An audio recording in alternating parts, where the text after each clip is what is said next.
All right. Hey, shalom, shalom, shalom. This is Naaman with the DC Camp, Branch of Great Millstone. Back for another video. First and foremost, Barakatha Yahweh, Barakatha Yahweh Shai, Barakatha Yahweh, Barakatha Yahweh Shai, Barakatha Yahweh, Barakatha Yahweh Shai. Alright, Yahweh Shem Yahweh Shai, Shem Kahakwadash. Alright, once again, double honors go out to the apostles, bishops, and elders of Great Millstone who rule well. I'd like to send out salutations to the fellow Akim that are out there on the highways and byways, pushing the truth across the four corners of this earth, not to mention the numerous amount of videos that saturate the airwaves, all right? Furthermore, pushing out the truth. And as we've always told you while we're out there on the highways and byways and making those videos, America's done. America, let me repeat, is done. Now, if this, what appears to be an Edomite, is saying what he's going to say to you, how much more do you think Jake is getting their asses handed? I mean, this is really common sense. But packing up and moving is not going to solve the issue, especially when it comes to Jake. All right? This is why we're out here teaching you about repentance, first and foremost. All right? For you Israelites, starting off with the so-called Negroes, Latinos, and Native Americans, and those that are scattered abroad. All right, this is not a color thing, like we've always said. All right, so I'm gonna go ahead and play this, and keep in mind, all right, this was foretold in prophecy, just like the scripture said, and of course we're out there telling you what the scriptures actually say according to prophecy. All right, so here we go. It's time to give up on this country. I mean, it is just being ripped apart every day. The people are divided more and more. The cost of everything is getting higher and higher. And it doesn't really feel like there's anything to save at this point except for nostalgia. Things from the past. Because the truth is, the best days of our country are behind us. And the interesting part, and I had to pause it almost right off the bat, when he's talked about nostalgia, and you see them, most of this taking down things related to our people is in part due to that nostalgia, which is, of course, masks the true intentions, which is, of course, they're ashamed, of course, of their true past, not this cookie cutter, self-righteous image, all right, that they're trying to protect, because it's an outright lie. All right, that's gone. That's out of here. All right. As it says in 2 Corinthians 10 and 4 and 5. In fact, let's get that. That's what we're out here to do. All right, is hold on here. Get rid of all these, tear down all these lies. This illusion. Okay. So let's get that real quick. Let's see. 2 Corinthians 10, and we'll start at 4, and it says, "For the weapons of our warfare are not carnal." Something else that is stressed from the apostles on down. Keep it spiritual. Keep it spiritual. Our warfare are not carnal, but mighty through Yahweh Shem Yahweh Shah to the pulling down of strongholds. What are those strongholds? Verse 5. Casting down imaginations. Let's go into that. Imaginations. All right. Strong's 3053. All right. Let's see. Logismos. A thought, cogitation, a conception, a device. All right. Let's see. Imagination, thought. All right. All right. Let's go to. Do I have? I can't do that now. But casting down imaginations and every high thing that exalted itself against the knowledge of Yahweh by Shemal Shai. Well, the chief and foremost thing, this place is known for its pride, the American exceptionalism. I did this. That pride. Let's go to Isaiah, because he has a habit of discounting those who really built this country, those that participated. But if you have him tell it, but anyway, here it is, Isaiah 10:13. For he saith, by the strength of my hand I have done it, and by my wisdom, for I am prudent. Remember what I said just a few seconds ago about how they've built this image of themselves. You know, well, these were savages when we came over here, and of course, with our righteousness, since we're the right hand of God, you know, that attitude. All right. Yeah, they did. Oh, you or an instrument, all right, just not in the way that you like to think. And for that, you have to go to Psalms 17 and 13. He is that sword. He is that weapon that the Most High is using primarily to whip Israel. All right. For I am prudent, and I have removed the bounds of the people, which he did, and there's laws in here against that. You're not supposed to move. In fact, what is that? Is it Deuteronomy?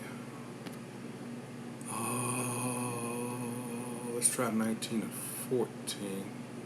Yeah, okay. I was going to do it. Anyway, it says, thou shalt not remove thy neighbor's landmark, which they of old time have set in thine hand. And this whole history of this country is doing that. In fact, the whole history, since I'm talking about the Western world, Western Hemisphere, is rife with that very same thing since the papal bulls or the edicts of the Catholic Church, and with Cristobal Colon, aka Christopher Columbus. All right, and there's a whole story behind that with the person assuming the identity of a drowned wool merchant by the name of Cristobal Colon. And when you get into that, you know, anyway, it says, which thou shalt inherit in the land that the Most High Yahweh thy power giveth thee to possess it.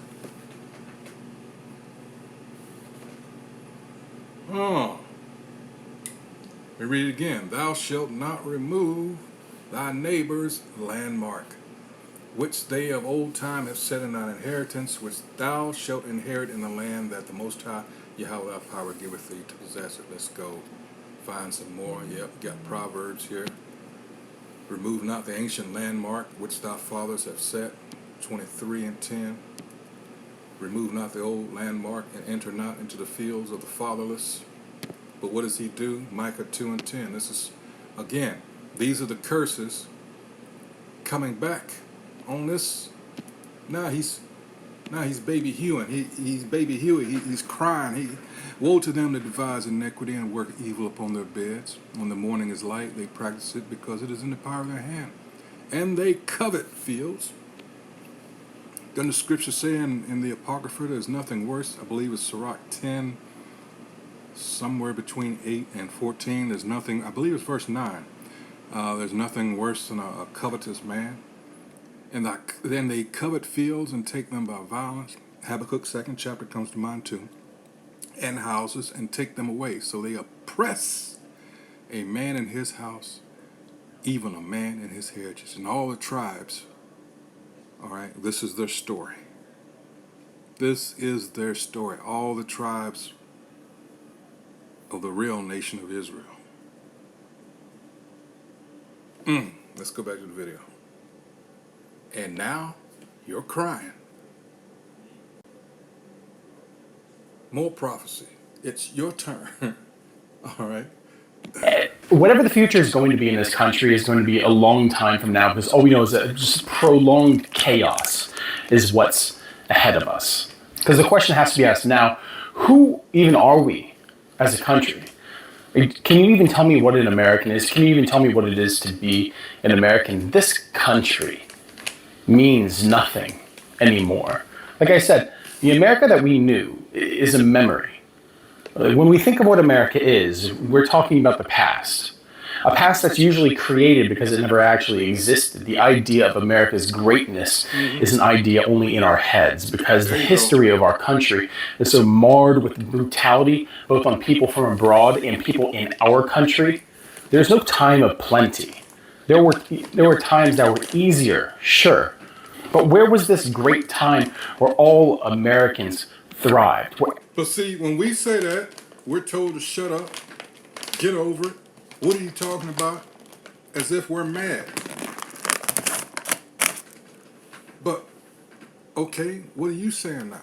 Everything was good, where we were a nation When was it at good to us? peace. Because in my lifetime, I can't remember At choice hotels like this Quality Inn, you get more for your money so you can maximize any vacation and get more.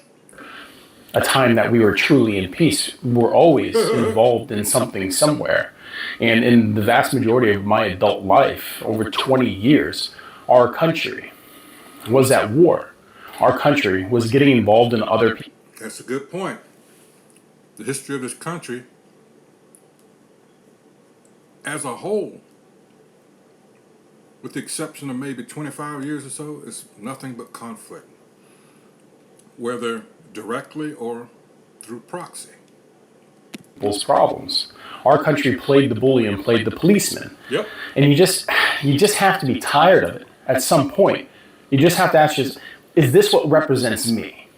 Is this who I am? Because the fact is no. And is it who represents you? No, it's not. Most Americans are tired of this. Most Americans want nothing to do with this. Most Americans, deep down, as much as there might be some kind of pride about this country, absolutely understand that it's kind of the villain at this point. I know a lot of people out there understand that, yeah, Americans, they are pretty much the bad guys. They blow everybody up. Yeah, but for a lot of Americans, there's this deep veil of denial that comes through a lifetime of indoctrination. This idea that we are the greatest country on the planet. This idea that Americans themselves have some kind of special power that other people don't have in this world. The fact is, most of us... American exceptionalism. Hurrah! Yeah, whatever. It's something I just thought about. Let's see if I can find it. George Washington's, let's see, farewell address.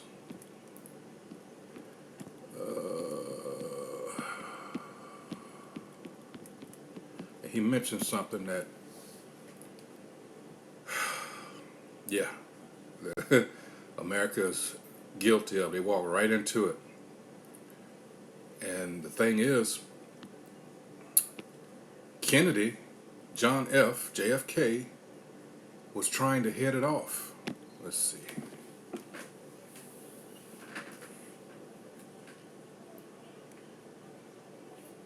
All right, let's see. Friends and fellow citizens. I'm going to, you can read this, I'll put this in the description box. All right, there you go. Let's see, because I'm going to go right to the point.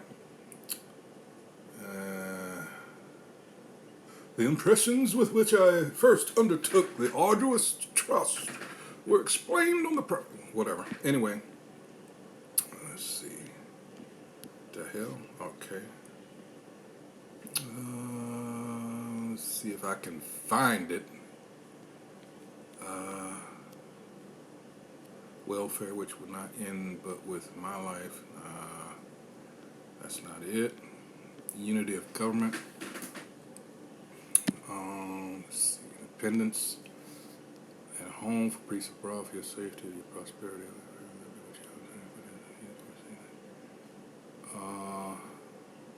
Damn it. I forgot how long this was. Let's see.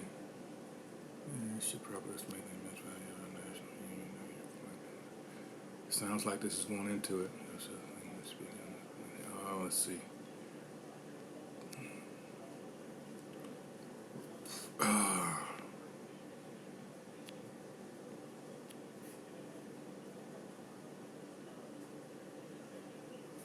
bear with me, because this is, let's see.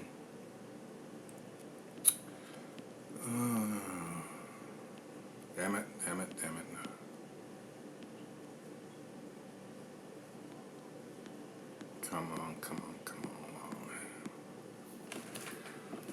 I may have to do this another way.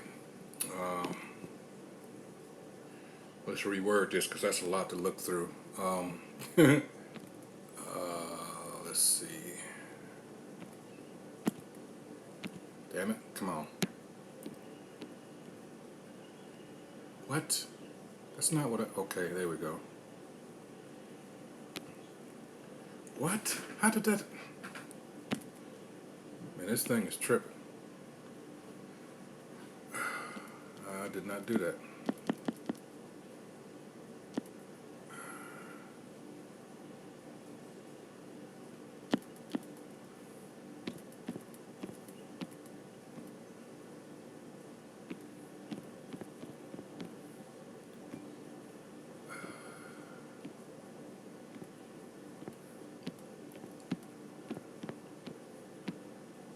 Hopefully it'll take me right to it. Let's see.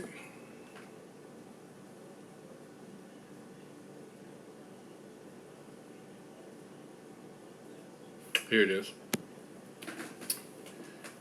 Alright. George Washington's farewell address delivered in 1796. Alright.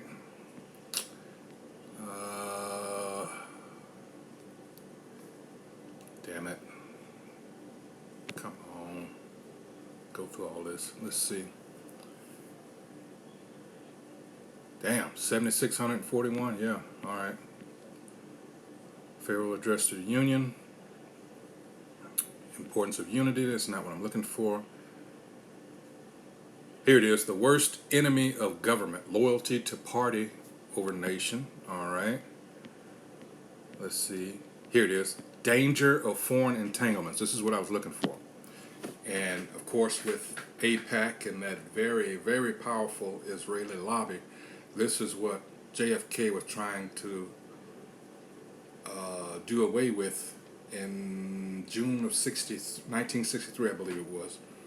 And he and David Ben-Gurion, the Prime Minister of Israel at the time, were going at it. And to the point where Ben-Gurion resigned. But it says danger of foreign entanglements. It says, just as regionalism would lead to the formation of political parties, Washington believed partisanship would open the door to foreign influences and corruption. While he advocated for the United States to be on good terms with all nations, especially in commercial relations, he argued that inveterate antipathies against particular nations and passionate attachments for others should be excluded. Europe had its own very complicated set of interests, and the United States should keep its distance from European affairs. Washington believed a foreign policy based on neutrality was the safest way to maintain national unity and stability in the United States. Although Washington saw the need for the nation to involve itself in foreign affairs in the case of war or other emergencies, he argued that it must steer clear of permanent alliances with any portion of the foreign world. I will save that. I mean, that was, because that's a long, I'll just save this. All right. And I'll post that in the description. Let's go back to the video. Are just completely spoiled and entitled. We don't produce anymore. We don't create. All we do is consume. All we do is consume and pollute any kind of goodness in this world, because our culture is what comes out of Hollywood, what comes out of the movies, our politics. The only real export that America has now is really bad movies and military adventurism. That's all it is. Who are we as a country? What defines us as a country? What's our history now? I feel like it's been so long since we've been the storied America of the past, that even if you have a beautiful view of what our country was, how long ago was it since we actually felt that representation of what we think America is was reality? Because it just wasn't in my lifetime. Can I say that the culture in the 80s and the 90s were a lot better than today? Absolutely. Of course, it was a time before social media. It was a time before cell phones. People actually lived lives. But still, the way that the corporations worked, the way that the government worked, it was moving the people, it was hurrying them along into a decaying economic structure that would inevitably place the people of America into a position of chattel slavery. That's all we are. We're cows meant to be milked for profit, but we're not actually of any purpose anymore.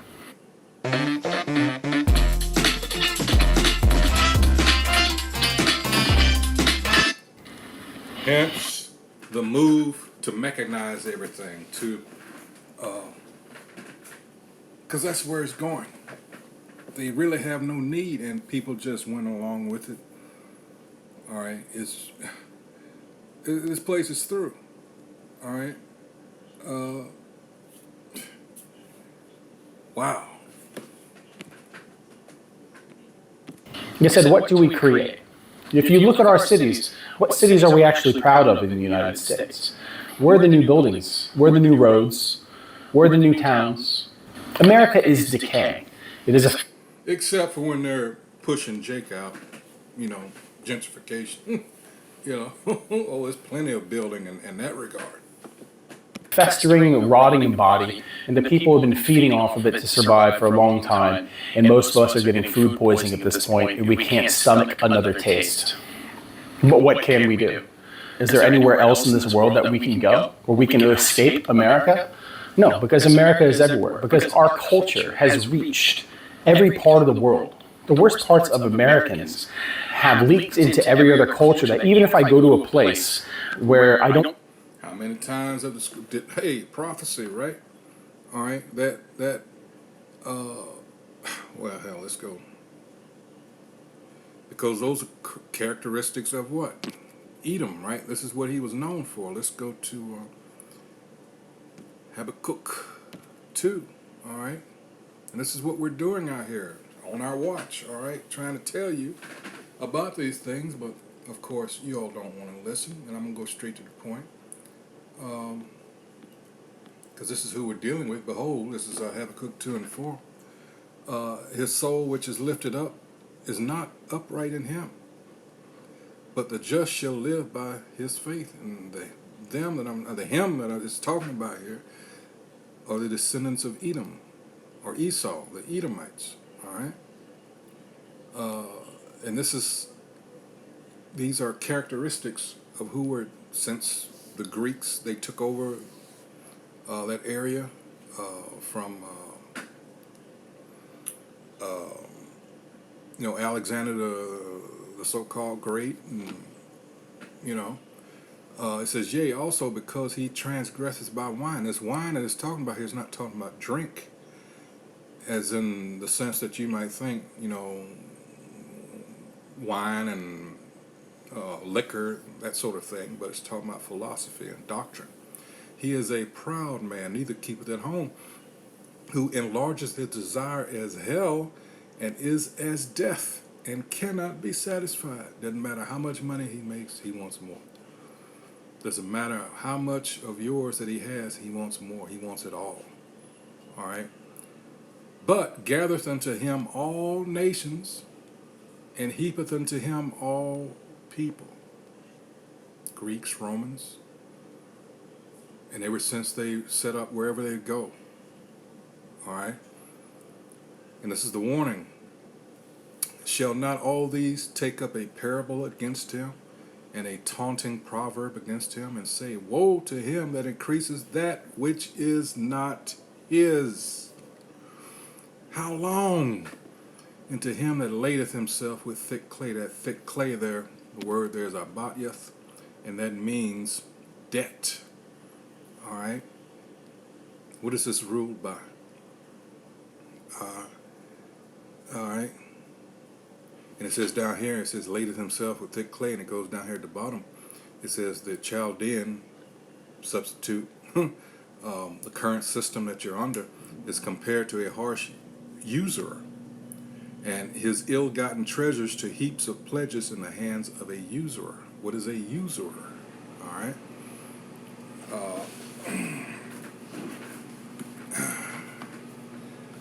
let's go.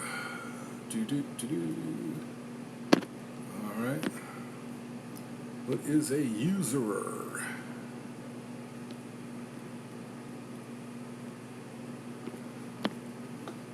All right.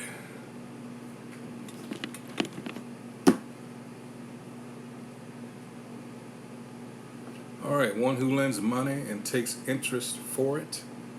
A money lender, one who lends money at a rate of interest beyond that established by law, one who exacts an exorbitant rate of interest for the use of money. Who does that sound like? All right, who does that sound like? All right, let's see. All right.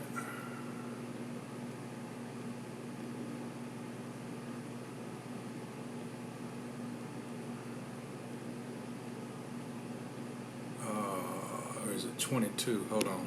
It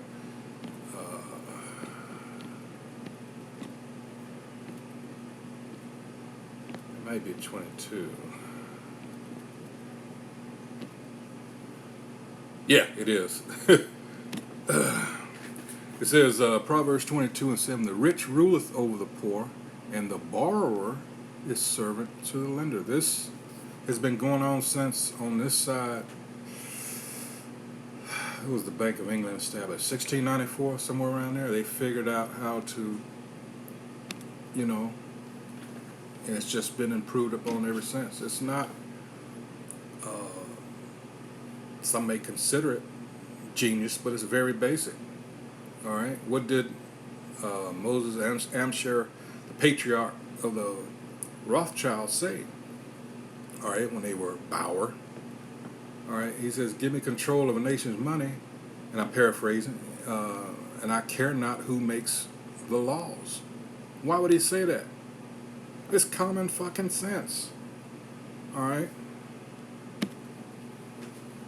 Don't meet another American, I can still meet people who are Americanized.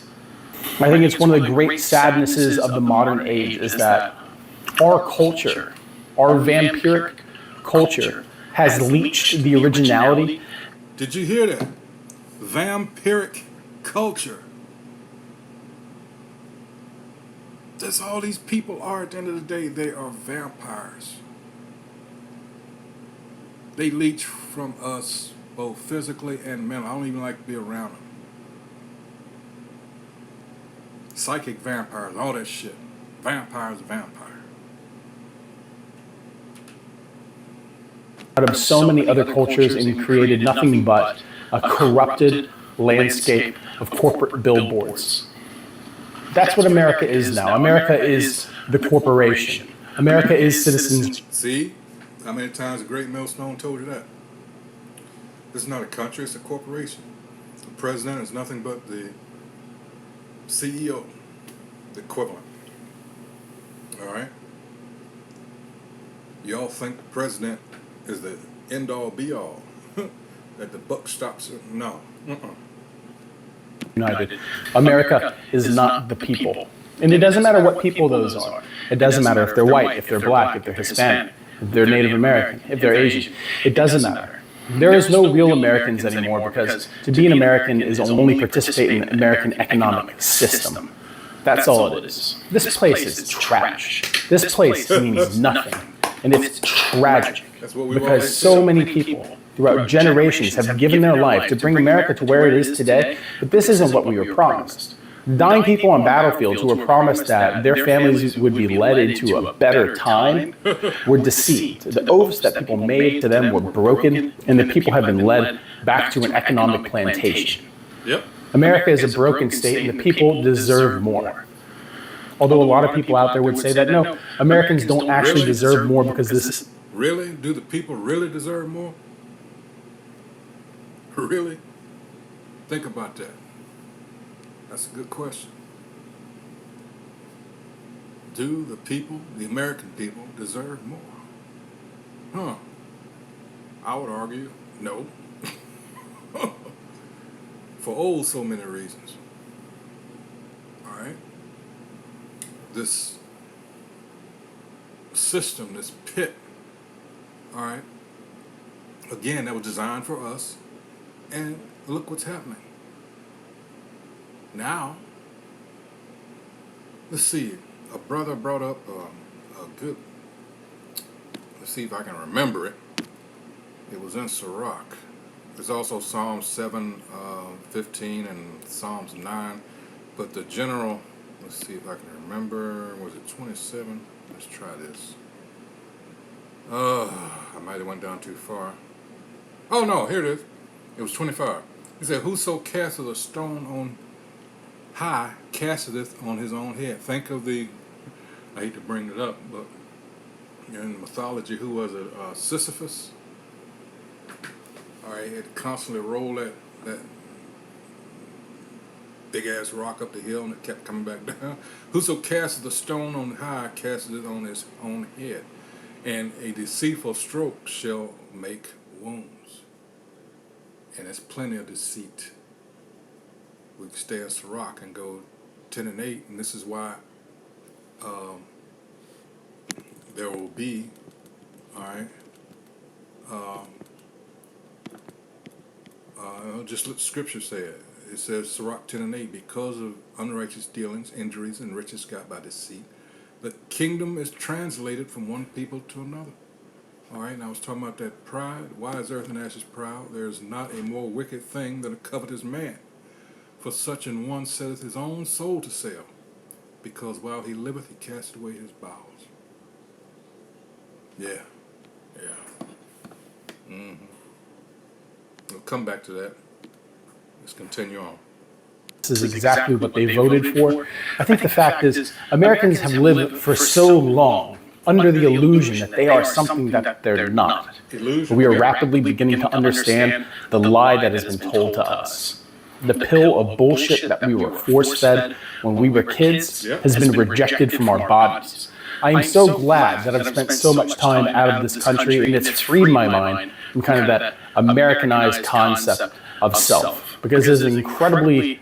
Going back to these Edomites saying they don't want to know the truth. They don't want little Timmy knowing the truth. They want this, what's the word? They want this cleaned up version, this lie told to them like when we were growing up. All that bullshit, that's just what it was, bullshit. All right, just to make them look good. All right? But it's only so long that you can tell that lie. All right? And we're in this time now that all this shit, no matter what they do, no matter how many, how much of our history they try to do away with and hide to promote themselves, it's not going to work. It's not going to work. This place is done. This place, got to get that scripture. This place is done. All right? This is Jeremiah 51. All right? It says, 6. It says, flee out of the midst of Babylon and deliver every man his soul. Be not cut off in her iniquity, for this is the time of the Most High Yahweh's vengeance. He will render unto her a recompense. All right? A recompense. What do you think that means? Let's go. All right? Strong's 1576. All right? Let's see.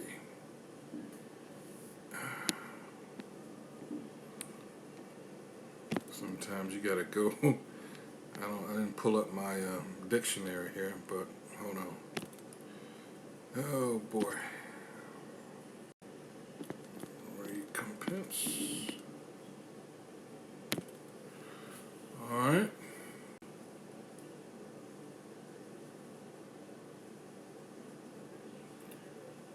To award compensation to render an equivalent to, all right, for service, loss, etc. Let's get something else here. All right. To repay. To repay. There you go. Simple as that. All right.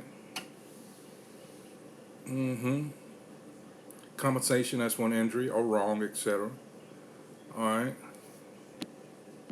Simple as that. All right. To repay. Selfish concept that we all have.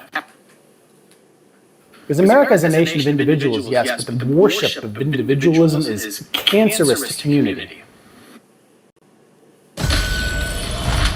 Must have that. You say the best way to know a thing. And community is all we have as people. Because when governments are gone, when the economy collapses, it's community is all that we have. It's the tribe, it's the clan, it's all that we have. Your political party means nothing when there's no food at the grocery stores. Who's running for president in the next term doesn't matter when you can't feed your kids. And what conflicts are happening on the other side of the world mean nothing if you can't afford to put a roof over your head. This country has turned against the American people. This country has left the American people behind and for... What did I tell? That's why I read that warning from George Washington, well over 200 years ago. All right. And what's happening? You see all these elected officials, all right, especially in the Senate, well, the whole House. You know, we're all for Israel. What? You say anything to question anti-Semitism. And it's you stupid ass Christians. You stupid, ignorant ass Christians are to blame for it. And they don't even like you. In fact, they despise you, I would go willing to say. There's a clip, and again, I didn't think to bring it up because it just came to my mind, of this, what appears to be a Moabite, and she's over there in Jerusalem. She's like, all for Israel. She's got a microphone and everything. And this rat steps up, you know, he's passing by, and she's trying to engage the guy in conversation. He just hauls off and knocks the shit out of her and keeps on going. Yeah, that's what they think of you, stupid ass Christian. What? For corporate profit? To soothe the egos of billionaires and oligarchs? To give in to nepotism? To coddle the authoritative minds of technocrats? This country isn't for Americans anymore. This country is for anyone except Americans. It's for anyone except humans. This nation is a place that has completely lost its humanity. And that's reality. That's reality, because to live a life in America is just a normal, average human being is one of absolute depression at this point. Because look around you, what you have. You have yourself and you have your family, and that's it. But the supplies and resources in this country are dwindling and getting more expensive day by day. And how long is it before people are not just at each other's throats on the internet, but at each other's throats in real life, blaming real world problems and real world scarcity on their neighbors, on their friends, on their family members? How long until the kind of inevitable conflict that we've been creeping towards actually meets us? Because it's going to be in our generation. It's not going to be 10, 20, 30 years from now. It is right around the corner. And this idea that it's just normal and... Did you purple people eaters, IUIC, hear that? It ain't no 30 years down the road, 1,000 years. No. All right. American people sit in silence and don't say anything and don't upset anybody and don't actually voice their opinions, that everything will just blow over, times will get better, and things will be fine. And I'll get that American dream one day. But that American dream has been stolen from you, wrapped up and given away to a corporate lobbyist. That is exactly where the American dream went. It's not for the American people anymore. Who are we as Americans, and where do we stand in this world right now? Because we are lost people in a broken nation, and we have no direction, no solidarity. And this is the world that we're in right now. Find solidarity and build community. Become more self-sufficient. The hard days are rapidly approaching, and we all have to be prepared for them. Because any kind of reliance on government assistance is not going to be there.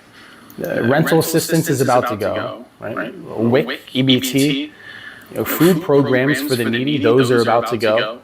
The abolishment of any kind of social institution or protection program that it keeps the most vulnerable people in this country from destitution and homelessness are being seen as leeching programs that do nothing good for the United States.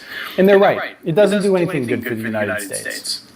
But it does do good for the American people. And like I said, the American people in the United States, they've had a divorce, and it's been one-sided.